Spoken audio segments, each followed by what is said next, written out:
Who would have thought a slow-moving unit with power swords would be quite so potent in the new edition?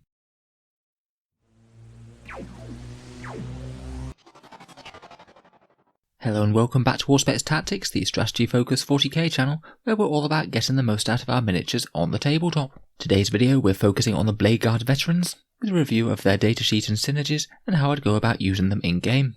I must say, since first seeing the miniatures as a dedicated Primaris melee unit out of Indomitus, I was really quite a big fan. I think they've managed to get a good balance between the new Primaris aesthetic, with a bit more of the classic Marine crusading Space Knights look. They've been an interesting and powerful unit since Indomitus, and it's only going to get to the next level now we can field them in units of 6. In the background, the Bladeguard veterans are a first company Primaris formation, traditionally armed with powerful storm shields and the finest mastercrafted power swords that the chapter can bring to bear. I must say I find it quite interesting in the Codex that they talk about equipping them with ancient relics of the chapter, when Primaris themselves are quite a new innovation, and these guys are a relatively new addition to the range. I suppose by the way that the 40k timeline has moved on a bit, so they've gained enough experience to get to veteran status, and weapons and war gear that were new at the dawn of the Primaris have now achieved relic status. In any case, I really like the look and feel of the miniatures, so let's see what these can do in game. So here we have the Bladeguard veteran datasheet from the new Codex Space Marines. They are of course an elite's choice, and they can be in a unit of 3 to 6. Sorry, not 1 to 6 as I've written here, that would be a bit silly. They'll cost you 35 points per model with all war gear included, or 5 power level for each 3 of them that you field. In terms of squad size, I wouldn't advocate taking the full 6 of them. I'd probably take between 3 and 5, as there's no real point giving yourself coherency issues and also exposing yourself to more damage from blast weapons.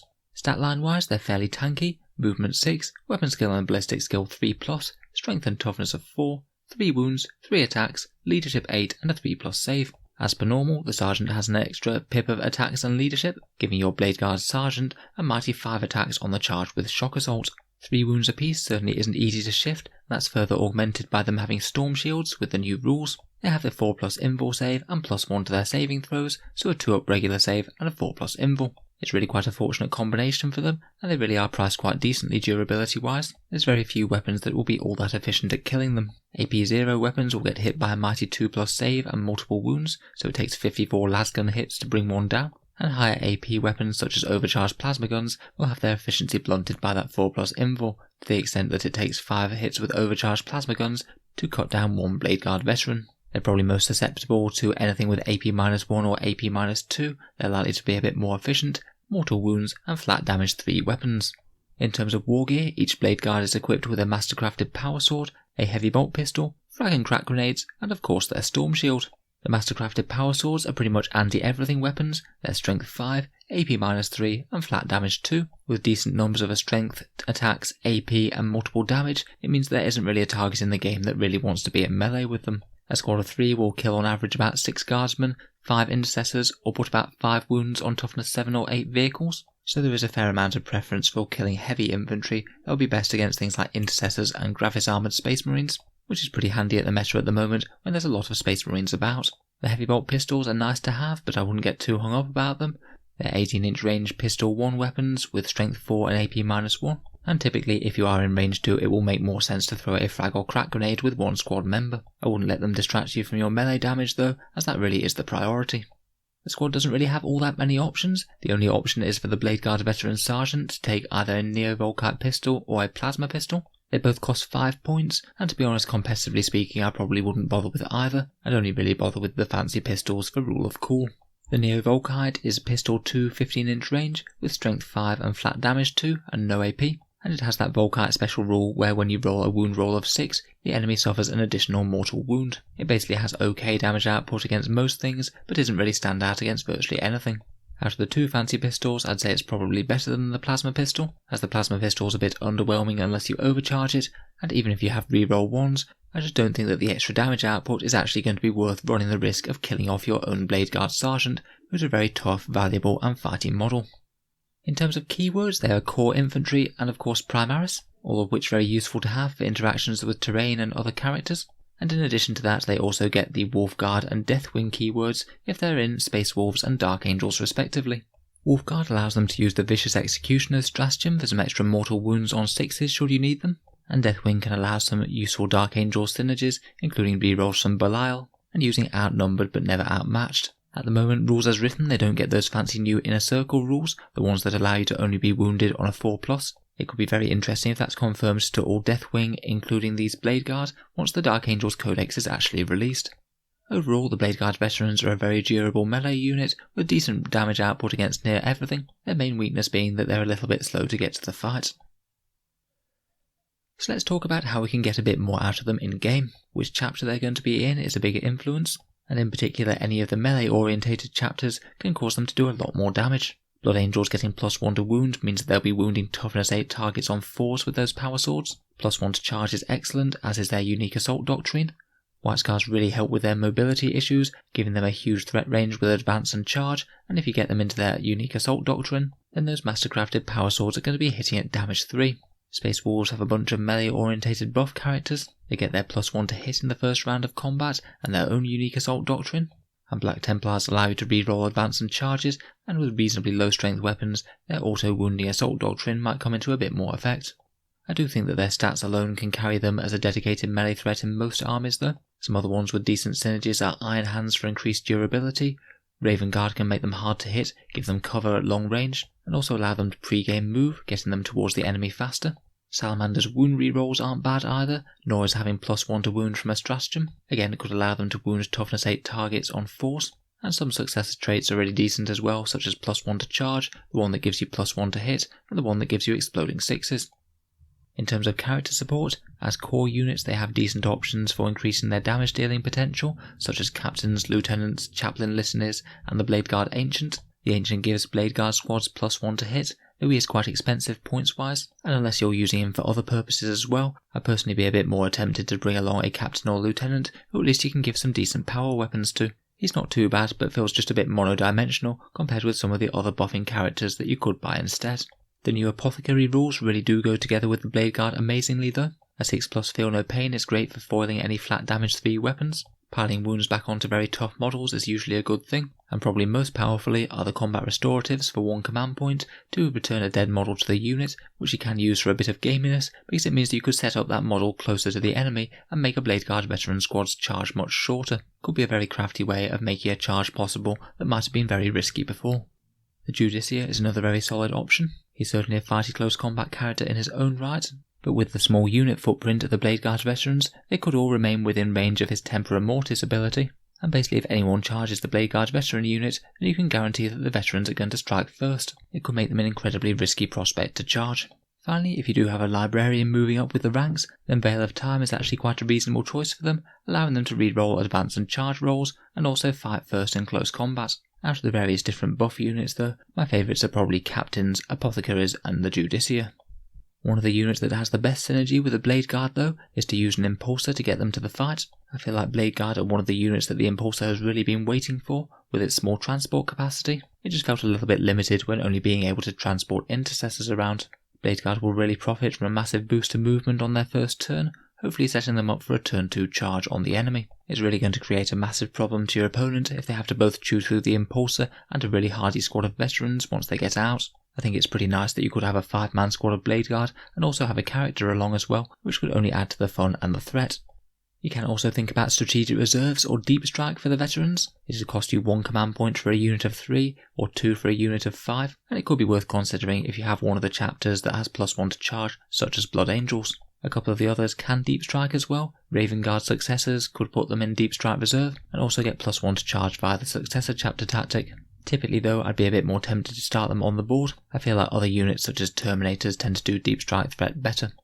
Finally for buffs, they have a fair few stratagems that could be interesting. Transhuman Physiology stands prominent amongst them.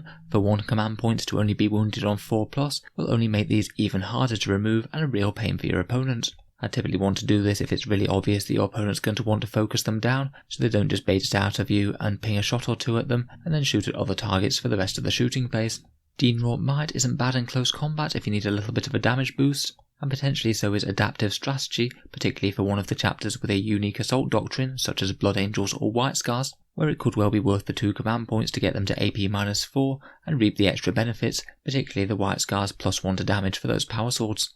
As per normal with assault units, command point rerolls are particularly good for charges. Failing a charge with these guys is going to be the difference as to whether or not you get a lot of damage off. So how would I think about using Bladeguard veterans in game? Firstly, I think they really can be quite viable, both starting on the board on foot and also being used as a unit or two in impulsors. If you're starting on the board, I'd mainly be wanting to use them as a sort of bully melee threat and a unit that can really punish the enemy if they decide to move forwards and charge your battle line. As they're fairly slow moving, if your opponent doesn't want to get things caught by them, then they probably won't be. But in 9th edition, it's all about moving forward and taking those objectives, and if your opponent doesn't do that, then they might well have lost anyway. If you're setting them up on the board, I'd try and get them some light cover. It could make them even more obnoxious to shift with those 2+ save shields, and I'd certainly think about deploying them alongside some of your characters, particularly an apothecary if you have one. With their low movement, I'd really be setting them up about as close to the edge of your deployment zone as you can, with a mind to either just bullying forward to the centre of the table, or going specifically for one objective that your opponent is likely to try and head for. I would certainly think about advancing turn 1, as I think that the extra movement is usually going to be of more benefit than snapping off a few shots with pistols if you happen to be in range. Next, if you're taking them in an impulsor, I'd certainly be thinking about an impulsor with a shield dome for maximum tankiness, and I'd also consider something like a Primaris Captain with a power fist to escort them into battle. Ideally, I'd think about moving them forward alongside other threats right from turn 1, setting yourself up a little battlefield bunker somewhere towards the enemy, where you'll be guaranteed a charge if you get out next turn. Hopefully you'll give the opponent a hard choice between firing lots of guns at the impulsor and trying to deal with the excessively durable Bladeguard that get out, or just ignoring it and facing an absolutely devastating charge from the veterans. You might consider using the impulsor's move to get them out after you've moved. If you are facing something like a horde and you're in danger of the impulsor getting entirely surrounded, you don't really want them getting wiped by an enemy horde, or having to use that transport disembarkation stratagem if you don't have to. Once you are making the charge, you could use the impulsor to tie up enemies or screen overwatch if it's relevant, and generally just be a massive nuisance to the enemy.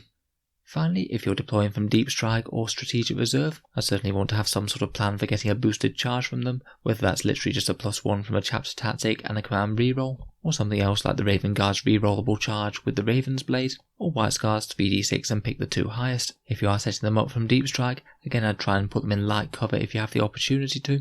That way, at least if you fail your charge, you're going to be a little bit more of a pain to shift.